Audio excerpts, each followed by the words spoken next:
Good morning, Cricut friends. It's Karen. I want to teach you how to create a split snowflake like this, but in Cricut Craft Room. It really is very simple. So we'll go to Cricut Craft Room, and the first thing I'm going to do is search for a snowflake. Of course, in Cricut Craft Room, you have to own the cartridge that you want to cut from. So I'm going to search for snowflake by typing that in the search box. And I'm going to make this bigger so I can see them. So I'm going to try to find one that's similar to what Lori posted. This one is kind of similar. So I'm going to put that on my mat. I'm going to close this drawer. I'm going to drag it out to be larger. The next thing I need is to have a rectangle shape. So I'm going to search for that. And again, you need to own the cartridge that you use for the rectangle. So I want to make this the same width as the snowflake. So I'm going to have a look at how wide the snowflake is. And it tells me right up here in the width and the height. So this is 6.569 inches in width. I'm going to make this the same.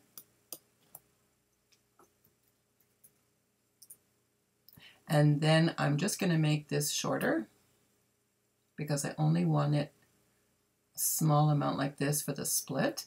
And then I'm going to copy that a couple of times to have the same shape for splitting the image.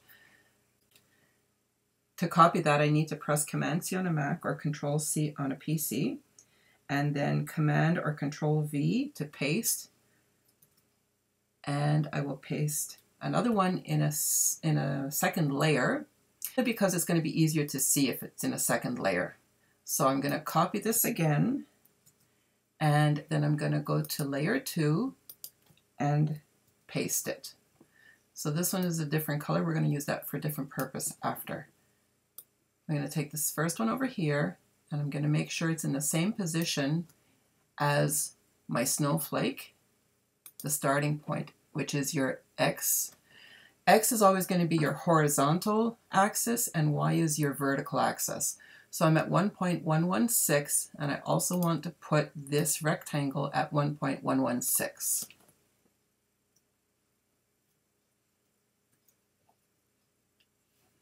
I'll press enter, and that will move it right over, and you'll see now it's lined up perfectly. And then I just want to nudge it up. I'm going to use the arrows on my keyboard to nudge that up a bit, and then I'm going to bring this one down so that it's roughly at about the same point. You see this much is left over here, and I'm going to leave this much left over here. And also I'm going to put this at 1.116, pretty close, but I want it right on 1.116. So now you're going to see that they line up perfectly. And I want to make sure that I weld this one, and I weld this one. So you see, those are all welded together. And then what you do is you take this piece and you bring it over, and this one I want to overlap a little bit more. So I'm going to drag it and make sure it's passing the edge over here, and I'll make it pass the edge on this side as well. Doesn't really matter by how much.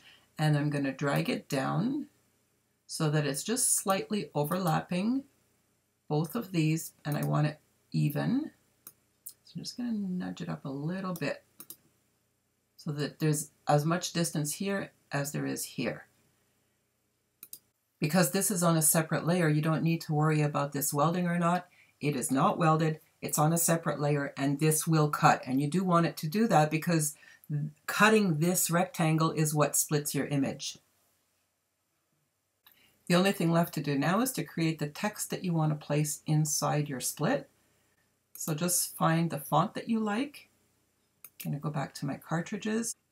I'm going to use the Cricut Craft Room Basics font, and I'm going to type in text. And to do that, I need to click this text label down here. I'm going to click Add a New Text Box. I'm going to type in Let It Snow.